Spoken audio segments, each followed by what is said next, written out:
Hello দর্শক, আসসালামু আলাইকুম। আশা করি সকলে ভালো আছেন।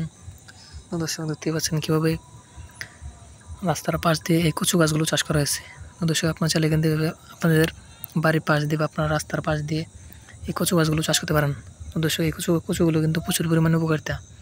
তো দর্শক, এই কচুগুলো যদি আপনারা প্রতিদিন নিয়মিত আপনারা ভাজি করে বা রান্না করে খেতে পারেন, তাহলে কিন্তু আপনাদের চোখের কোনো সমস্যা থাকবে না। তো দর্শক, এই কচুগুলোতে কিন্তু প্রচুর পরিমাণে ভিটামিন।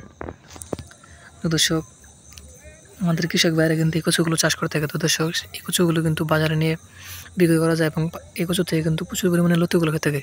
তো দর্শক, সেই লতিগুলো কিন্তু রান্না করে খাওয়া যায়। তো দর্শক, আপনারা চাইলে কিন্তু আপনাদের বাড়ির পাশ দিয়ে বা আপনাদের চাষের জমিতে এই কচুগুলো চাষ করে প্রচুর টাকা লাভবান হতে পারবেন।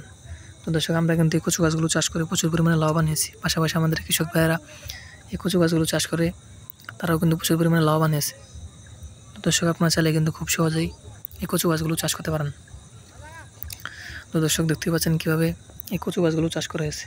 তো দর্শক, আপনারা চাইলে কিন্তু এভাবে কচু গাছগুলো চাষ করতে পারেন। তো দর্শক, আপনারা চাইলে কিন্তু এভাবে এই কচুগুলো চাষ করতে পারেন। তো দর্শক, এই কচু গাছগুলো যদি আপনারা চাষ করতে চান, তাহলে আপনাদের এই কচু গাছের চারাগুলো সংগ্রহ করে সেই চারাগুলো আপনারা আপনাদের চাষের জমিতে বা আপনারা রাস্তার পাশ দিয়ে এই কচু গাছগুলো রোপণ করে দিলে কিন্তু আপনাদের কচু গাছগুলো কিন্তু আস্তে আস্তে এরকম প্রচুর পরিমাণে বড় হয়ে যাবে। তারপর সেই কচুগুলো কিন্তু আপনারা কিন্তু বাজারে নিয়ে বিক্রি করতে পারবেন এবং পাশাপাশি আপনারা কিন্তু এই কচু থেকে যে লতিগুলো থেকে, তো দর্শক, সেই লতিগুলো কিন্তু আপনারা বাজারে নিয়ে বিক্রি করতে পারবেন এবং পাশাপাশি আপনারা নিজেরাও সেই লতিগুলো কিন্তু রান্না করে খেতে পারবেন। তো দর্শক, এতে কিন্তু আপনারা চাইলে কিন্তু প্রচুর পরিমাণে এই কচুগুলো চাষ করে লাভবান হতে পারবেন। তো দর্শক, আমাদের ভিডিওটি যদি আপনার একটু ভালো থাকে, তাহলে অবশ্যই চ্যানেলটি সাবস্ক্রাইব করে দেবেন এবং ভিডিওতে একটি লাইক করে দেবেন। ধন্যবাদ, সকলে ভালো থাকবেন। আসসালামু আলাইকুম।